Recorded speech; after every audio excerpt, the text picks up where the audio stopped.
Hi, everyone. Thanks for joining us today. I'm Stephen Petrick, the Director of Graduate Admissions at the Woodrow Wilson School at Princeton University. Before coming to Princeton and before being in this role, I was with the United Nations High Commissioner for Refugees. So I've worked on refugee, IDP, and forced migration issues for the majority of my career, including on immigration policy here in the United States and abroad. Thank you so much for joining us. And hello, everyone. My name is Ariel Matos. I am the Associate Director for Graduate Admissions here at the Woodrow Wilson School. I work very closely with Stephen on helping to recruit and admit a very diverse and robust class into the university. So I'm very excited to be here with you today.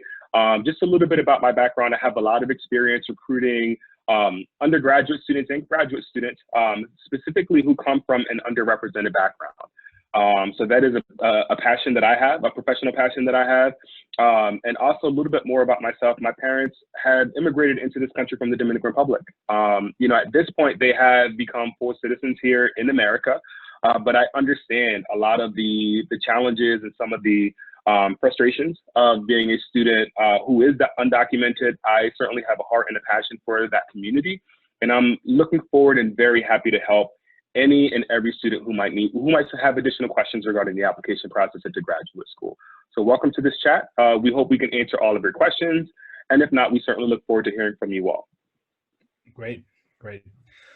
So to kick it off, can DACA students apply for graduate school? Yes, absolutely. DACA students are welcome at graduate schools. We feel that DACA students bring a perspective that is very much needed within graduate level programs. And graduate students, DACA students can apply into graduate programs just like any other graduate student. Any other student who's interested in pursuing a graduate degree, DACA students can apply for those programs just like any other student. Great. All right, so Stephen, why do you feel DACA students should apply for graduate school? Great question. Quite simply because your voice matters. Your voice is critical and needed around the decision-making table and in policy. People who are proximate to policy issue areas really know the nuances and the finer nuances of these very important topics, and you can add a lot to discussion. Here at Princeton, and what a lot of our colleagues at different schools believe, is that a multiplicity of voices and different voices, a diversity of voices and experiences, of backgrounds, makes discussion richer, makes the policy outcome stronger.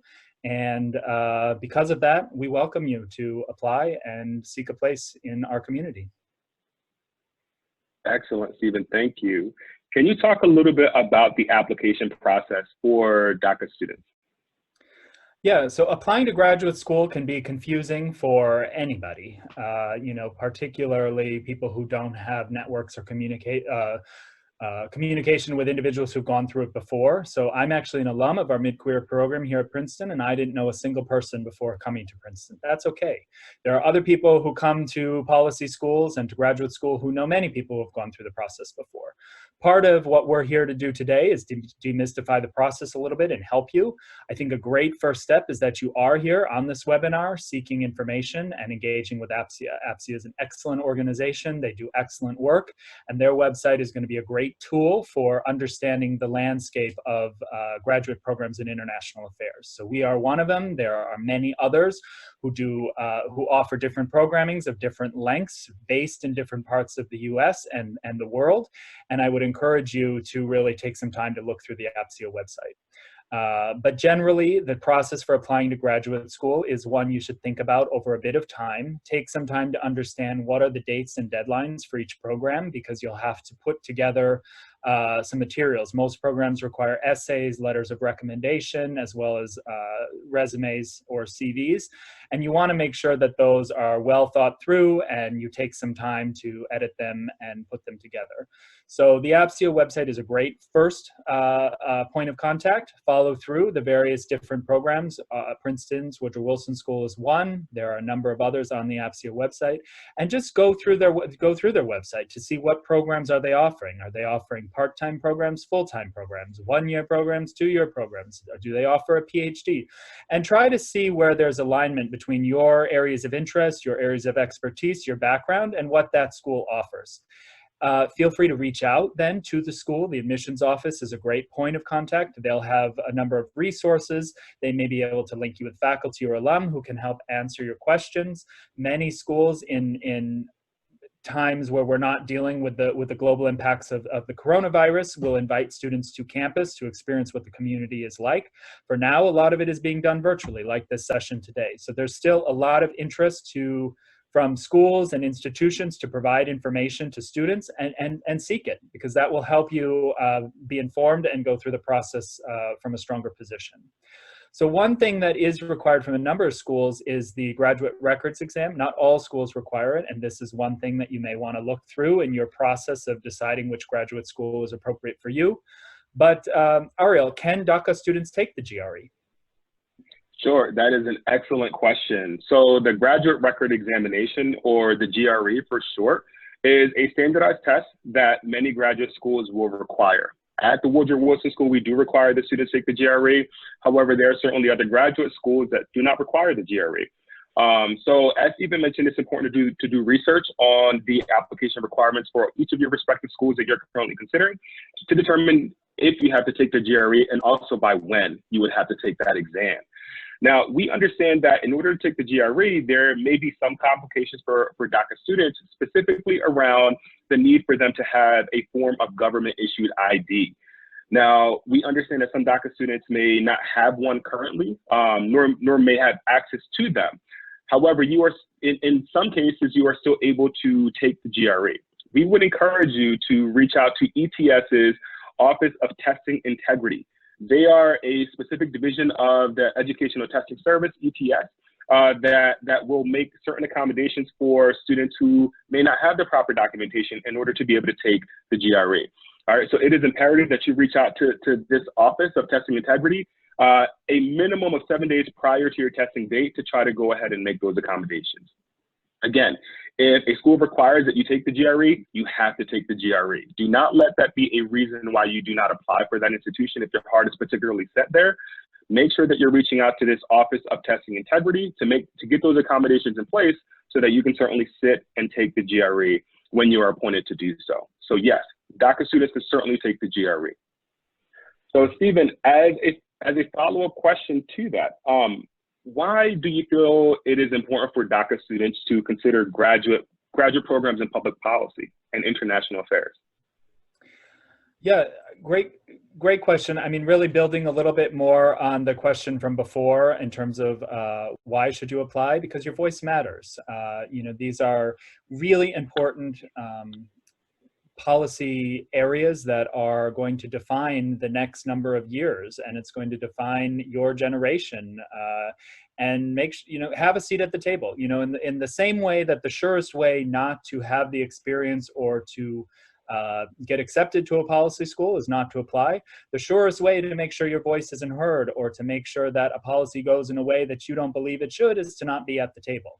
And one way to get your voice heard and to be at that table is to attend one of these APSIA member schools for graduate school, because it's going to give you a platform, and it's going to give you some training and a toolkit that will allow you to engage critically and at higher levels and in more sophisticated fashions when you have this toolkit and when you have this training. So it's really, again, about lifting up your communities, lifting up yourself, making sure that you own your experience and contribute that to the discussion, because it's important. Thank you, Stephen. Oh, go ahead. I just wanted to add sort of on how to prepare for that. You know, there are certain things that all of these APSIA schools are going to be looking for.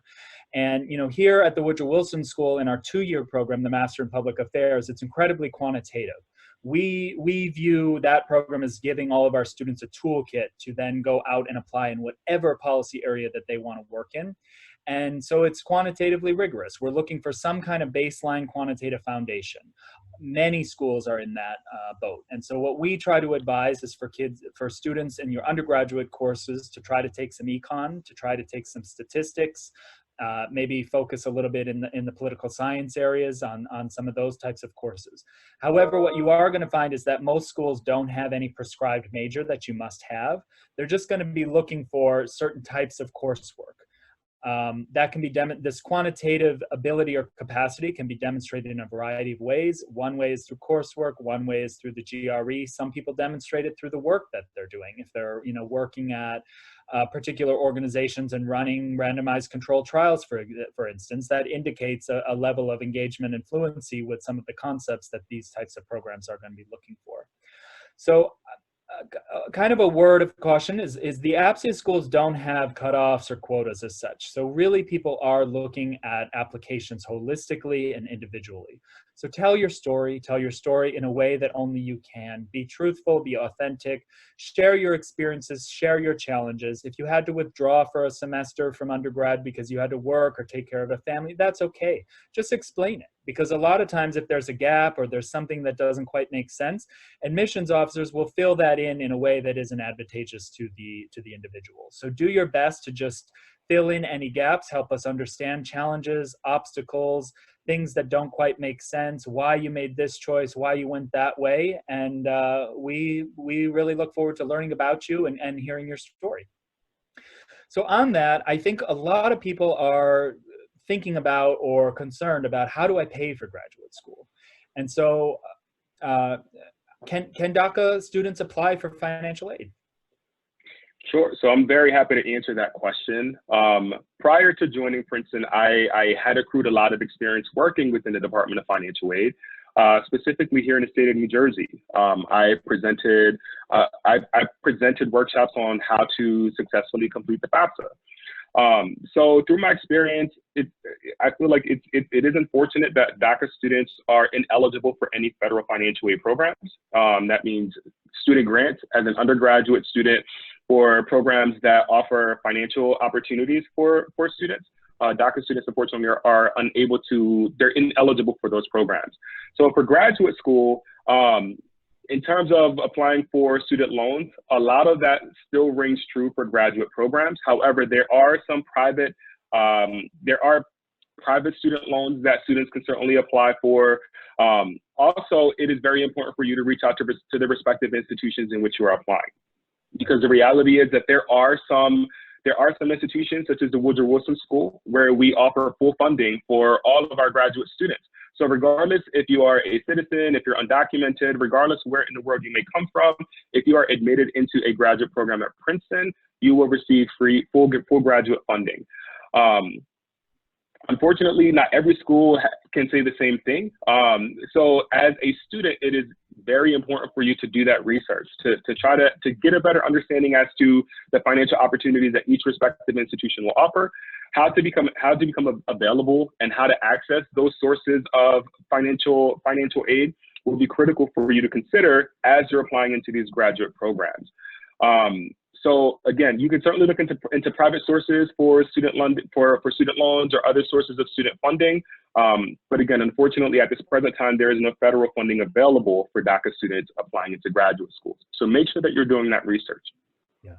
Have the conversation with the schools. There are a number of APSIA schools who, as a consortium of schools, we discuss this at all of our annual meetings in terms of the importance of enrolling DACA students in our program. And there's a range, as Ariel said, of support that schools can provide. On the one end, you have an institution like ours who does fully fund all students.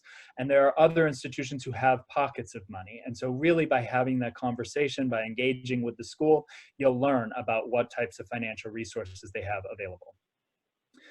A couple more points that we just want to raise before wrapping this up to keep it brief is there are undergraduate programs available for DACA students. One of them is through the PPIA consortium, the Junior Summer Institute. So we run one of these at Princeton. We're one of 5 institutions who run it, and it's for rising seniors. So you would have just finished your junior year. You come and you spend the summer at one of these programs, and essentially what it's doing is it's giving you a crash course in a policy education. At Princeton, we're teaching you microeconomics and statistics, as well as a policy workshop in either domestic or international policy. There are 4 other institutions. One's law related, one is tech and quantitatively inclined, and a couple are at large public research institutions. So there's really a great range of schools that offer this Junior Summer Institute, and it's an excellent program for people to consider if they're thinking about policy school. Similarly to what we can offer at Princeton here on the graduate program, that program is open to DACA students as well. So I just want to end one thing by saying, from the highest levels at Princeton University, and this is our president, President Eisgruber, who brought a case to the United States Supreme Court in support of the Deferred Action for Childhood Arrivals. And we do this because at Princeton, we've seen firsthand how DACA participants contribute to our institution, contribute to our scholarly community, contribute to our country. And Princeton, again, from the president to our department to, many of our colleagues believe it's the right thing to do morally, it's the right thing to do competitively in terms of putting yourself in a competitive position for the future.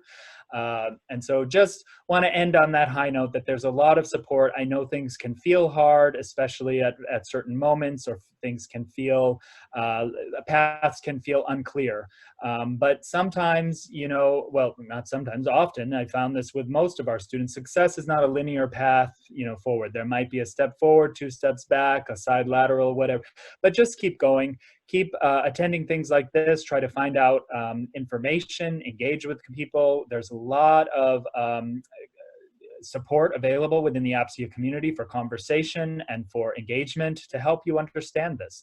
Whether you're thinking about Princeton or not, please feel free to reach out to Ariel or myself. We're here to help you with questions. We're here to help you with guidance.